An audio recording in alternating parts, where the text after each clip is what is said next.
स्वागत है आपका। आप देख रहे क्राइम तक। मैं हूं अश्विनी सिंह। पटना नीट केस का मामला शांत भी नहीं हुआ कि पटना से एक और खबर सामने आ गई। दरअसल यहां पर कोचिंग में गई एक लड़की सुबह पहुंचती है अपने कोचिंग सेंटर में क्लास अटेंड करने के लिए, लेकिन 15 से 20 मिनट में कुछ ऐसा होता है जिसके बाद सीसीटीवी में कैप्चर होता है कि वो लड़की तीसरी मंजिल से नीचे गिरती है या फिर किसी ने उसे फेंका था। क्योंकि जो सीसीटीवी वीडियो सामने आया है उसमें लड़की के हाव भाव या कुछ भी ऐसे दिख नहीं रहे हैं कि वो जिंदा है। परिवार का कहना है कि लड़की को मारकर छत से नीचे फेंका गया था, क्योंकि सीसीटीवी में कुछ लोग नजर आ रहे थे और ये लोग लड़की जैसे ही कोचिंग सेंटर ऊपर जाती है उससे फॉलो करते हुए ऊपर जाते हैं। 15 से 20 मिनट के बाद वो लड़की छत से नीचे गिरते हुए एक लाश मिलता है, ऐसा परिवार का कहना है। नमस्कार, आप देख रहे हैं क्राइम तक। मैं हूं अश्विनी सिंह। आखिर पटना के फुलवारी शरीफ का ये क्या हुआ था कोचिंग सेंटर में, और क्यों उस लड़की की लाश इस तरह से जमीन पर पड़ी मिलती है और घर वालों को सूचना दिया जाता है कि आपकी बच्ची जो है कोचिंग सेंटर में गिर गई है फर्श पर, उसे एम्स कोलंबल लेके जा रहे हैं। वहां पर ले जाकर डॉक्टर उन्हें मृत करार देते हैं। परिवार के लोग पहुंचते हैं, जिसके बाद उन्हें पता चलता है कि उनकी बेटी अब नहीं रही। ये मामला जितना सीधा या सरल दिखाई दे रहा था उतना सीधा सरल है नहीं, क्योंकि सीसीटीवी मैंने भी देखा जिसमें एक जो गिरते हुए लड़की दिख रही है वो हाव भाव नहीं है। यानी शंका जो परिवार की ओर से किया जा रहा है वो कहीं ना कहीं सीसीटीवी भी उसकी पुष्टि करती है कि मारकर लड़की को फेंका गया था। लड़की के शरीर पर कई जख्म मिले हैं। पिता का कहना है कि उसके सिर पर चोट था, उसके गर्दन पर चोट था, उसके पैर के हिस्से पर, निचले जो कमर के निचले का हिस्सा होता है उस पर चोट था, और हाथ पर कई ऐसे जगह है जहां पर उसे चोट लगी थी। अगर वो लड़की तीसरे मंजिल से गिरती है तो ये चोट कहाँ से आई थी? ऐसा लग रहा था किसी ने चाकू से उस पर वार किया था, इसके बाद उसे मारकर वहां पर फेंका गया था। दरअसल मामला जो है 12 फरवरी सुबह 8 बजे से 9 बजे के बीच का बताया जा रहा है। इस पूरे मामले पर जो भाई है पीड़िता के, वो सामने आए हैं। उनका कहना है कि उनकी बहन के साथ कुछ तो गलत हुआ था, क्योंकि बहन कोचिंग सेंटर में गई थी। परिवार को फोन आया था कि वो फर्श पर गिरी है, लेकिन जब वो आकर सीसीटीवी चेक करते हैं तो उनकी बहन जो है वो तीसरे फ्लोर से नीचे गिरी है। और जो हाव भाव दिख रहा है सीसीटीवी में, कुछ लड़के नजर आते हैं। ये 2 लड़के आपको स्क्रीन पर दिखाई दे रहे होंगे। कुछ देर पहले ये सीढ़ियों से चढ़ते ऊपर दिखाई देते हैं, और जैसे ही वो लड़की की लाश जमीन पर पड़ी मिलती है उसके बाद ही वो लड़के भागते नजर आते हैं। सिर्फ वो लड़के नहीं, पीछे कई लोग नजर आते हैं। कहा जा रहा है कि वो टीचर या स्टाफ भी हैं उसके कोचिंग सेंटर के।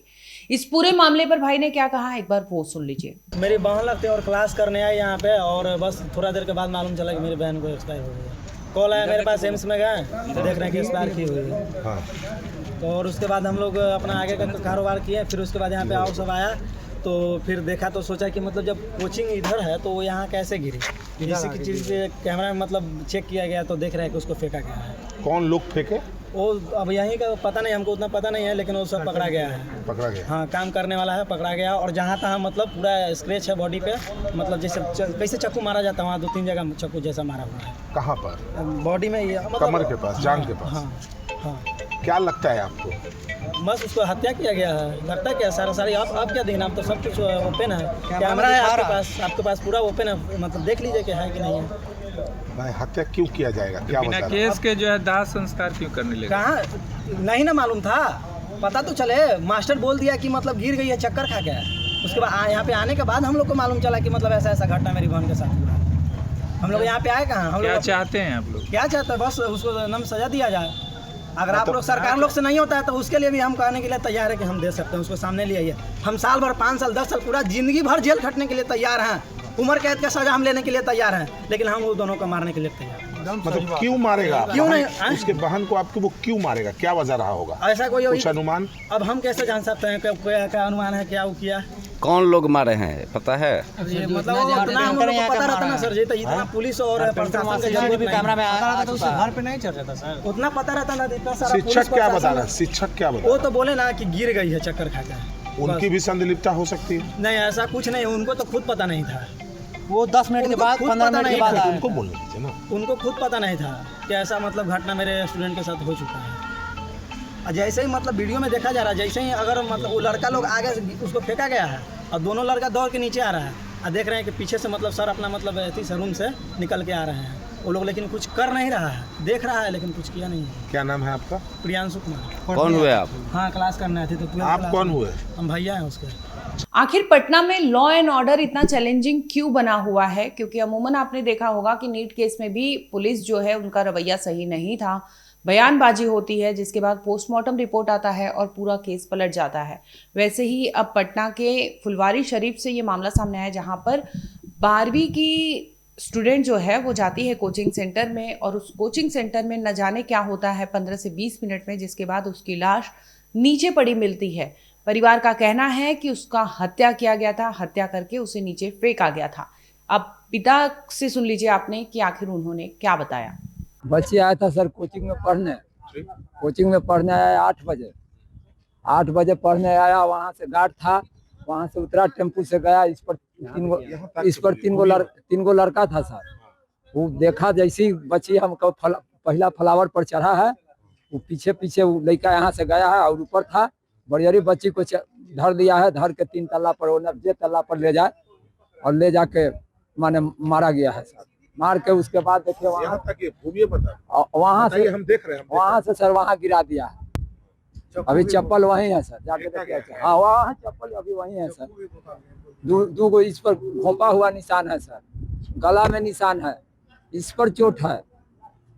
यानी बच्ची के साथ हत्या की गई। हाँ, हत्या की गई है सर। अगर बात करें परिवार की तो उनका दावा है कि बेटी की हत्या की गई है, क्योंकि जख्म के निशान मिले हैं शरीर पर। और वो दावा कहीं ना कहीं ये सीसीटीवी भी पुष्टि करता है, क्योंकि आप सीसीटीवी में देखेंगे लड़की पहले जाते हुए नजर आती है, कुछ ही मिनट होता है, उसके बाद वहां पर जैसे ही लड़की गिरती है तो 2 लोग उसका पीछा करते हुए नीचे फौरन दौड़ते हैं और मुंह पर उन्होंने कपड़े बांधे हैं।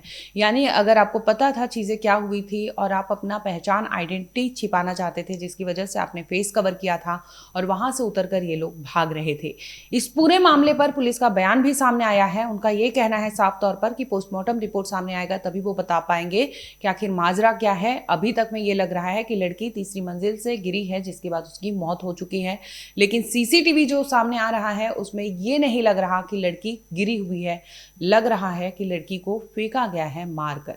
फुलवारी शरीफ थाना क्षेत्र के अंतर्गत एम्स गुलम्बर के पास एक बिल्डिंग है। यहाँ पर बच्ची ट्यूशन पढ़ने के लिए आई थी और उम्र लगभग 16 वर्ष के आसपास उनके परिजनों द्वारा अभी बताई गई है और बॉडी को पोस्टमार्टम के लिए भर्ती कर दिया गया है और इसमें मेडिकल एग्जामिनेशन बच्ची का कराया जा रहा है। साथ ही साथ एफएसएल की टीम को भी घटनास्थल पर बुला लिया गया है। उसने भी जो वैज्ञानिक ढंग से साक्ष्य संकलन हो सकता है वो सारे पहलुओं पर उसने साक्ष्य संकलन किया है और उसमें डॉग स्क्वाड की टीम को भी हम लोगों ने इसमें बुला लिया है और बच्ची की पहचान हो गई है। उनके परिजनों से भी हम लोगों ने बात कर ली है और आगे की इसमें हम लोग कार्रवाई कर रहे हैं और सारे बिंदुओं को हम लोग इसमें देखेंगे और सभी बिंदुओं पर बृहद जाँच की जाएगी और इसकी जाँच हेतु इसमें एक team, special investigation team SDPO Phulwari 1 के नेतृत्व में हम लोगों ने बनाई है इसमें, जिसमें सिर्फ फुलवारी शरीफ थाना के पदाधिकारी नहीं है बल्कि अन्य थाना के पदाधिकारियों को भी लिया गया है। टेक्निकल टीम को भी इसमें शामिल किया गया है और जल्द ही इसमें अंतिम जो निष्कर्ष है पुलिस की तरफ से आपको ब्रीफ किया जाएगा। कितने लोग गिरफ्तार हुए? ना, गिरफ्तार इसमें किसी को नहीं किया गया है। अभी मैंने जैसा आपको बताया कि कुछ भी कहना जल्दबाजी होगी। बच्ची छत से गिरती हुई केवल दिखाई दे रही है उसमें, जो हम लोगों ने अभी इसमें कैमरे को देखा है और बाकी का कोई भी कंक्लूजन अभी पुलिस की तरफ से नहीं है। जब तक कि एफएसएल की रिपोर्ट और पोस्टमार्टम की रिपोर्ट और एसआईटी की अपनी जो तकनीकी जांच है जिसमें सीसीटीवी होगा और भी तकनीकी साक्ष्य संकलन होंगे, जब तक वो नहीं आ जाएंगे तब तक कुछ भी कहना अभी जल्दबाजी है। घटनास्थल को क्या सील किया गया है? हाँ, घटनास्थल को सिक्योर कर दिया गया था इसमें और क्योंकि एक एसओपी होती है पुलिस की कि जो जहाँ पर अगर कोई घटना होती है तो उसको सील किया जाता है, उसके पश्चात एफएसएल को बुलाया जाता है और डॉग स्क्वाड की टीम को भी बुलाया जाता है जरूरत पड़ने पर और बॉडी को पोस्टमार्टम के लिए भेजा जाता है। 10-12 बच्चियां जो ट्यूशन पढ़ रही थी वो मानक के रूप में पूरा खड़ा था कोचिंग सेंटर या ट्यूशन सेंटर?